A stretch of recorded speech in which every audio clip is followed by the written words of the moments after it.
शेतकरी बंधूंनो, आपण सध्या शिमला या मिरचीच्या प्लॉटवर आहेत। ही जात म्हणजे इंडस 11। ह्या प्लॉटला आपण सेटिंग होण्यासाठी माल ड्रॉप होऊ नये किंवा फुलं ड्रॉप होऊ नयेत आणि जी लाल माल लागलाय तिची साईज होण्यासाठी आपण एक ग्रेड रिकमेंडेड केलेला होता। त्याही प्लॉटला आपण दिलेला आहे एक 5-6 दिवसाखाली। तर तुम्ही पाहू शकता की ह्याला फुलाची संख्या उत्तम, सेटिंग उत्तम आणि साईज पण उत्तम झालेली आहे। तर ह्या प्लॉटला आपण कोणता ग्रेड दिलाय? 04239 प्लस 3% फेरस हा ग्रेड दिलेला आहे आपण। तर ह्याचा रिझल्ट म्हणजे फुलाची कसली ड्रॉपिंग नाही, साईज पण एक नंबर आहे आणि तुम्ही पाहू शकतात ही कॅनोपी किंवा सेटिंग प्रत्येक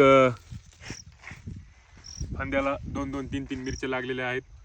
तर ज्या शेतकऱ्याला सेटिंग किंवा फळाची साईज आणि फुलाची जास्त माल पाहिजे असेल, तुम्ही 04239 प्लस 3% फेरस हा ग्रेड देऊ शकतात। एकदम बेस्ट रिझल्ट आहेत।